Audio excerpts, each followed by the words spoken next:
So நீங்கள் அவங்க life எப்படி பார்க்குறீங்க? அவங்களுக்கு அவங்க நட்பு அவங்கள்ட்ட இருந்ததா, இல்லை செட்டில் மட்டும்தான் பேசுவீங்களா? ஒரு தடவை அவார்டு கிடச்சிது. அந்த அவார்டு வந்து அவங்க கையால் தான் கொடுத்தாங்க.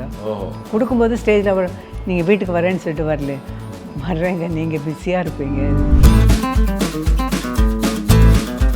பேர் சொல்லும் பிள்ளையில ஆக்ட் பண்ணீங்க. 1000ல் ஒருத்தியில் வந்து அவர் எனக்கு கூட ஆக்ட் பண்ணார். அதுக்கப்புறம் ஒரு நாள் திடீர்னு ஃபோன் வந்தது, அவ்வை சண்முகி ஷூட்டிங் நடக்குது, கொஞ்சம் வந்துட்டு போங்களேன் அப்படின்னு. எதுக்குங்க? அப்புறம் அங்கே போனால் வந்து பொம்பளை வேஷம் போட்டிருக்காரு. எனக்கு ஒரே ஷாக்காக போச்சு. செட்டில் வந்து செஸ் போட்டிருக்கோம்.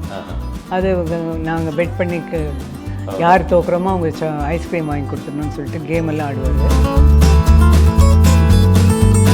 மறுபடியும் போய் மேக்கப் அதெல்லாம் அழிச்சிட்டு அன்றைக்கி 8 தடவை மேக்கப் போட்டிருக்கேன் நான். 8 தடவையும் அவருக்கு சரியாக வரல. சேருக்கு சைடில் ஒரு சிகரெட் பாக்கெட், அதுலேருந்து பேப்பர் எடுத்தேன் நான். இந்த கோல்டு பேப்பர் இருக்கும் இல்லையா, அதை எடுத்துகிட்டு அந்த பேப்பரை மடிச்சுட்டு பல்லுக்கு 2 பக்கம் வச்சுட்டேன். வச்சுட்டு இப்போ எப்படி இருக்கு? இது நல்லா இருக்குது, இது நல்லா இருக்குது. அது ஃபுல்லாக நம்ம கூப்பிடுதே என்னன்னு கேட்டு போயிடுறேன். யாரும் கூப்பிடல, ஏன்டா போய் சொல்கிறேன்? ஃபஸ்ட்டு ஒரு நடிகை அவங்களுக்கு பாராட்டு விழா நடந்தது உங்களுக்கு தான். அதன் பிறகுதான் மற்றவங்களுக்கு நடந்திருக்கு. லைஃப்பில் வந்து மறக்க முடியாத ஒரு ஃபங்க்ஷன். அதனால இப்போல்லாம் ஃபங்க்ஷன் கூப்பிட்டா எனக்கு நல்ல ஃபங்க்ஷன் நடந்தது, இனிமேல் அந்த மாதிரி ஒரு ஃபங்க்ஷன் நடக்க போகிறதில்ல அப்படின்னு சொல்லுவாங்க. பழைய தங்கத்திற்கு நல்ல விலை கொடுக்கும் சிறந்த நிறுவனம் பெஸ்ட் மணி கோல்டு. இப்போ இந்த ஜென்ரேஷன் எடுத்துட்டு இருக்கும்போது நீங்கள் கமல் சார் பார்க்குறீங்க, சின்ன வயசுலேருந்து பார்த்துக்கிட்டு இருக்கீங்க. அவரோட க்ரோத் எப்படி பார்க்குறீங்கம்மா? ஆரம்பத்திலேருந்து நீங்கள் வந்து சின்ன வயசுலேருந்து பார்க்குறீங்க, அப்புறம் பேர் சொல்லும் பிள்ளையில ஆக்ட் பண்ணீங்க. 1000ல் ஒருத்தியில் வந்து அவர் எனக்கு கூட ஆக்ட் பண்ணாங்க. நிறைய கேட்பார், அந்த படம் இப்படி இந்த படம்னு சொல்லுவார். அதுக்கப்புறம் ஒரு நாள் திடீர்னு ஃபோன் வந்தது, அவ்வை சண்முகி ஷூட்டிங் நடக்குது, கொஞ்சம் வந்துட்டு போங்களேன் அப்படின்னு. எதுக்குங்க? அப்புறம் அங்கே போனால் வந்து பொம்பளை வேஷம் போட்டிருக்காரு. எனக்கு ஒரே ஷாக்காக போச்சு. பார்த்தோன்னே தெரிஞ்சுக்கிட்டீங்களா?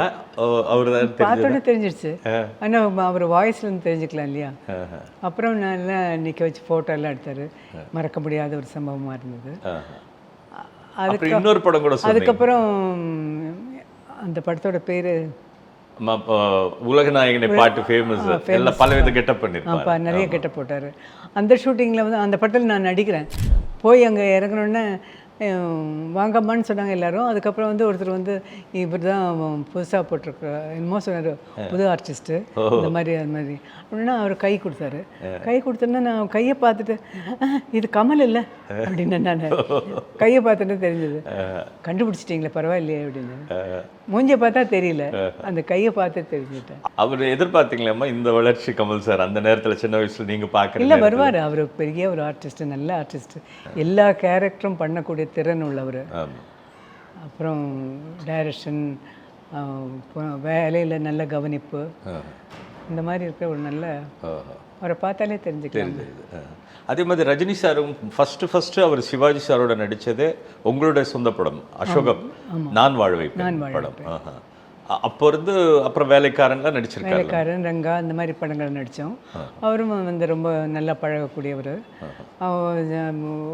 செட்டில் வந்து செஸ் போர்டு இருக்கும், அது நாங்கள் பெட் பண்ணி யார் தோக்குறோமோ அவங்க ஐஸ்கிரீம் வாங்கி கொடுத்துடணும்னு சொல்லிட்டு கேம் எல்லாம் ஆடுவார். அப்புறம் யார் தோக்குறோம், அவர் தோற்றா அவர் வாங்கி கொடுப்பாரு, நான் தோற்றா நான் வாங்கி கொடுப்பேன். அந்த மாதிரி நல்லா இனிமையாக பழகக்கூடியவர். இப்போவும் அந்த டச் இருக்கு அவரோட? இல்லை, அதுக்கப்புறம் நான் பார்க்கல, எங்கேயே பார்க்கல அவர். இப்போது சிவாஜி சாரிலேருந்து எம்ஜிஆர் நடிச்சிட்டு இருக்கும்போது அதுக்கப்புறம் டிரான்ஸ்ஃபார்ம் ஆகி நீங்கள் விசு சாரோட ஆக்ட் பண்ணீங்க. அப்புறம் ராமராஜன் சாருக்கு மதரா ஆக்ட் பண்ணீங்க. ராஜ்கிரண் சாருக்கு மதரா ஆக்ட் பண்ணீங்க. அந்த டிரான்ஸ்ஃபர்மேஷன் எப்படி எடுத்துக்கிட்டீங்க நீங்கள்? அது ராஜகிரனோட வந்து ஆக்ட் பண்ணும்போது ஃபஸ்ட்டு படத்துக்கு காரைக்குடியில் தான் எடுத்தாங்க. அப்போ வந்து சொன்னார், அந்த காதில் பெரிய கம்மலெல்லாம் தோடையெல்லாம் போட்டுக்கிட்டு நடிக்கணும், மேக்கப் போட்டுருங்க அப்படின்னு. மேக்கப் போட்டு விட்டார், எல்லாம் ரிங்கிள்ஸ் எல்லாம் பண்ணி நிறைய பண்ணார். ஐயோ இது சரியா இல்லையே. மறுபடியும் போய் மேக்கப் அதெல்லாம் அழிச்சிட்டு அன்றைக்கி 8 தடவை மேக்கப் போட்டிருக்கேன் நான். 8 தடவையும் அவருக்கு சரியாக வரல. இல்லைம்மா சரியா இல்லைம்மா அப்படின்னு. அப்படியே உட்காந்துருந்தேன். அவர் வந்து கையில் சேருக்கு சைடில் ஒரு சிகரெட் பாக்கெட், அதை கொடுங்களேன் அப்படின்னு. என்ன அப்படின்னாரு. அதை கொடுத்தோன்னா அதுலேருந்து பேப்பர் எடுத்தேன் நான். இந்த கோல்டு பேப்பர் இருக்கும் இல்லையா, அதை எடுத்துகிட்டு அந்த பேப்பரை மடிச்சுட்டு பல்லுக்கு 2 பக்கம் வச்சுட்டேன். வச்சுட்டு இப்போ எப்படி இருக்கு? இது நல்லா இருக்குது, இது நல்லா இருக்குது. அது ஃபுல்லாக நம்ம கூப்பிடுதே என்னன்னு கேட்டு போயிடுறேன். யாரும் கூப்பிடல, ஏன்டா போய் சொல்ற? அப்படிதான் அந்த படத்தில் ஆக்ட் பண்ணேன். ஓஹோ. வேடிக்கையாக அவரும் ஒரு நல்ல ஜென்டில். அப்புறம் வந்து விசு சாரோடவும் ஆக்ட் பண்ணீங்க. அவரோட நடித்தேன். அந்த இது எப்படி மாறுது? அது இன்னொரு ஜென்ரேஷன் அது அடுத்தது. அது வந்து அந்த குரூப் வந்து கொஞ்சம் ஒரு நாடகம் மாதிரி, அந்த நாடகம் மாதிரி ஒரு செட்டப்பு. ஆமாம். எல்லாம் முதலே இன்னும் இப்படி பண்ணணும்னு சொல்லி கொடுப்பாங்க, நல்லா பண்ணுவாங்க. அது அவள் சுமங்கலி தான் ஃபர்ஸ்ட் படம். ஆமாம் ஆமாம். கார்த்திக்கு நல்லா இருந்தாங்க. ஆமாம் இளவரசின்னு ஒரு பொண்ணு ஹீரோயின். ஆமாம். நல்லா பண்ணாங்க. வேலை செய்த தெரியாது, கடுக்கடுன்னு எடுத்துகிட்டு போவாங்க. ஓஹோ. இப்போ இந்த 10 இயர்ஸில் வந்து 100 படம் கம்ப்ளீட் பண்ணிட்டீங்களாம்மா நீங்கள் ஃபஸ்ட்டு 10 வருஷத்தில்? ஆமாம். நத்தையில் முத்து. அப்புறம் இன்னொன்று கேள்விப்பட்டேன், ஃபஸ்ட்டு ஒரு நடிகை அவங்களுக்கு பாராட்டு விழா நடந்தது உங்களுக்கு தான்.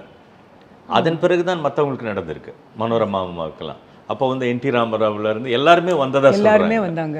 லைஃப்பில் வந்து மறக்க முடியாத ஒரு ஃபங்க்ஷன். ஓஹோ.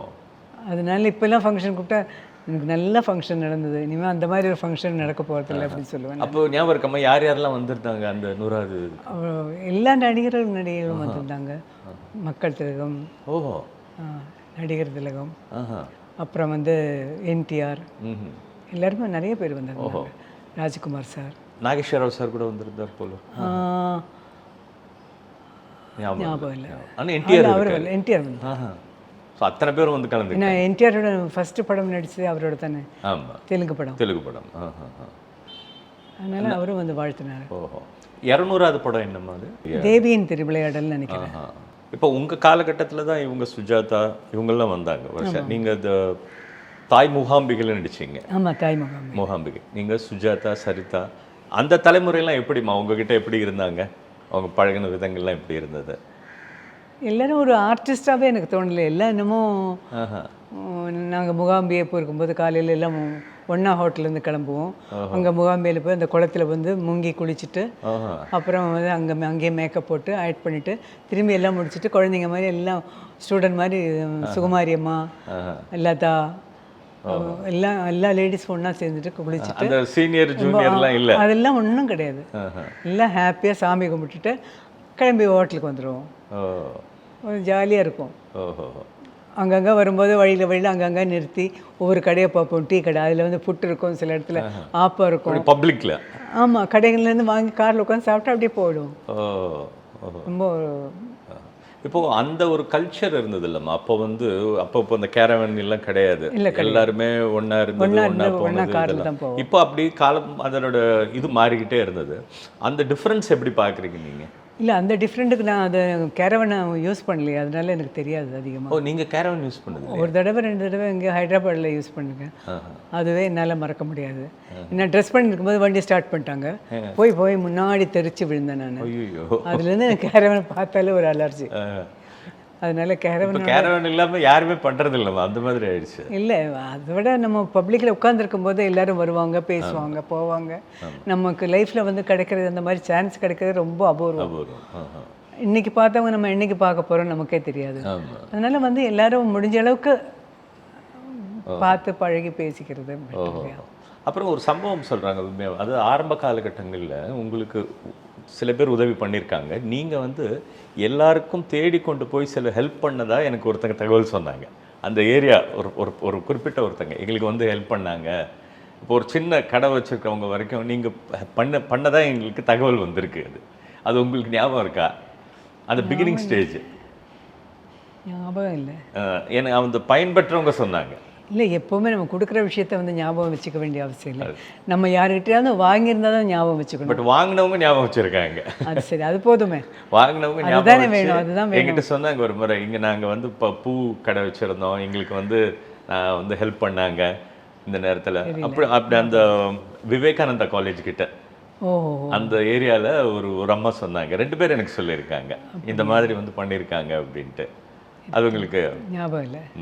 இப்போ எந்த ஸ்டேஜில் வந்து இப்போது நீங்கள் வந்து ஒரு அந்த நேரத்தில் நீங்கள் அப்புறம் ஜெயலலிதா அம்மா இருந்தாங்க, நீங்கள் 2 பேரும் அந்த இதில் கந்தன் கொரனில் கூட ஆக்ட் பண்ணீங்க. அவங்களோட பழகும்போது எப்படி அவங்களுக்கு, ஏன்னா நீங்கள் 2 பேர் தான் இப்போ 20-25 இயர்ஸ் வந்து ஒரு டாமினேட்டிங், அதாவது இண்டஸ்ட்ரியில் வந்து ஒரு குவீன் சொல்லுவாங்க, அந்த மாதிரி இருந்தீங்க. ஸோ அப்படி இருந்தீங்க அந்த நேரத்தில் அவங்களுக்கு அப்புறம் சிஎம் ஆனாங்க, எல்லாமே நடந்தது அவங்களோட லைஃப்பில். ஸோ நீங்கள் அவங்க லைஃப் எப்படி பார்க்குறீங்க? அவங்களுக்கு அவங்க நட்பு அவங்கள்ட்ட இருந்ததா, இல்லை செட்டில் மட்டும்தான் பேசுவீங்களா? செட்டில் மட்டும்தான் பேசுவேன். ஆனால் அந்த டைமில் வந்து ஒரு இன்டர்வியூக்காக வீட்டுக்கு வந்திருந்தாங்க, ராமன் ஸ்ட்ரீட் வீட்டில். அவங்க வந்திருந்தாங்க இன்டர்வியூ பண்ணி. நம்ம ஒரு மேகசின் பொம்மைக்காக பிரத்யேகமாக பண்ண வந்தப்போ நல்லா அவங்கள உபசரித்து உட்கார வச்சு காஃபி டீ எல்லாம் கொடுத்து நாங்கள் சொன்னோம் எங்கள் கூட பிரேக்ஃபாஸ்ட்டு சாப்பிட்ணும் அப்படின்னு. அதனால் என்ன சாப்பிட்லான்னு சொல்லிட்டு நாங்கள் உட்காந்து எல்லாம் ஒன்றா உட்காந்து சாப்பிட்டு எல்லாம் முடிச்சதுக்கப்புறம் அவங்க சொன்னாங்க, நான் உங்கள் வீட்டில் வந்து சாப்பிட்ருக்கேன், நீங்கள் எங்கள் வீட்டுக்கு வரணும் இல்லையா அப்படின்னு சொன்னால், வர்றோம் இன்னொரு நாளைக்கு வரோம். இல்லை இப்போ வாங்க அப்படின்னு சொல்லிட்டு எங்கள் 2 பேரையும் அவங்களே கூட்டிகிட்டு போனாங்க. அவங்க வீட்டுக்கு கூட்டிகிட்டு போய் அவங்க வீடெல்லாம் காட்டி கொடுத்து, அப்போது வீனஸ் காலனி அங்கே வீடெல்லாம் காட்டி கொடுத்து இது எல்லாம் பண்ணி நல்லா ஒரு ஃப்ரெண்ட்லியாக அனுப்பிச்சி வச்சாங்க. அதுக்கப்புறம் வந்து ஒரு நாள் ஃப்ளைட்டில் சந்தித்தேன் நான் அவங்கள. அப்போ வந்து பேசுனாங்க, எப்படி இருக்கீங்க, வீட்டுக்கு வாங்க, ஏன் வர்றதில்லை அப்படின்னு. வர்றேங்க, இன்னொரு நாளைக்கு வர்றேன். அப்புறம் எனக்கு வந்து ஒரு தடவை அவார்டு கிடச்சிது. அந்த அவார்டு வந்து அவங்க கையால் தான் கொடுத்தாங்க. கொடுக்கும்போது ஸ்டேஜில் அவார்டு, நீங்கள் வீட்டுக்கு வரேன்னு சொல்லிட்டு வரல, வர்றேங்க, நீங்கள் பிஸியாக இருப்பீங்க, இல்லை நீ வாங்க வர்றேன் அப்படின்னு சொல்லிட்டு வந்தேன். நான் நல்லா பேசுவாங்க. இப்போது எண்ணற்ற வெற்றி படங்கள் இருக்குமா, அதாவது வரிசைக்கு சொல்ல முடியாது, வரிசையாக இருக்குது உங்களுக்கு. அதில் குறிப்பிட்ட சில படங்கள் இருக்குது. இப்போ உங்களுக்கு அப்படி மைண்டில் நிற்கிற படங்கள் என்ன இருக்குது? இப்போ என்னோட இன்ஸ்டன்ஸ் வந்து நம்ம எவ்வளோ படங்கள் இருந்தாலும் தங்கப்பதக்கம்ன்றது ஒரு ஸ்பெசிஃபிக்கான படம் அந்த நேரத்தில். அப்போ ஒரே வருஷம் தங்கப்பதக்கம், தீர்க்க சுமங்கலி, அப்புறம் ஃபாதர் பண்ண மாணிக்க தொட்டில் படம். இதில் என்னென்னா இந்த 2 படம் ஹைலைட் ஆகிடுச்சு. பட் மாணிக்க தொட்டில் பெருசாக போகலை அப்போ. ஆனாலும் உங்களோட பர்ஃபார்மன்ஸ் ரொம்ப பேசப்பட்டது மாணிக்க தொட்டில் படம்.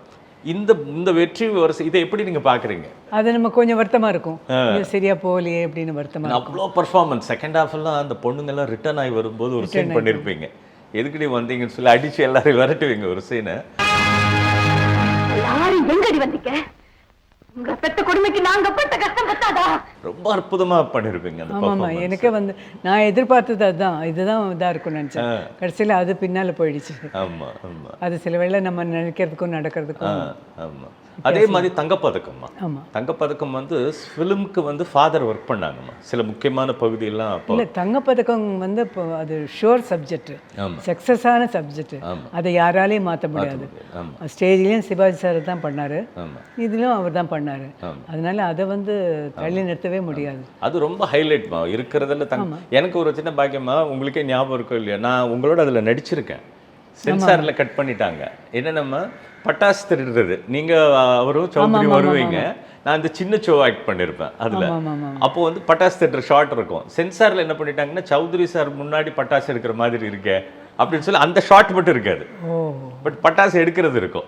அது சரி. அந்த படம் அதுக்கப்புறம் நான் அவங்களோட திருடி, அப்புறம் மாணிக்க தொட்டில நாகேஷோட சன் ஆக்ட் பண்ணேன் அந்த நேரத்தில். தங்கப்பதக்கம் வந்து இன்ன வரைக்குமா, அந்த சுமைதாங்கி சாங்ல இருந்து இன்ன வரைக்கும் அது ஒரு ரிமெம்பரன்ஸ் ஃபிலிம். அது உங்களுக்கு அது எதுவும் ரீகலெக்ட் இருக்காமா தங்கப்பதக்கம் பண்ண காட்சிகள்? அதில் எக்ஸ்பெஷலி ஒரு சீனு ஸ்ரீகாந்த் சாருக்கும் உங்களுக்கும் இருக்கும். ஆமாம், அந்த சீன் ஹைலைட்.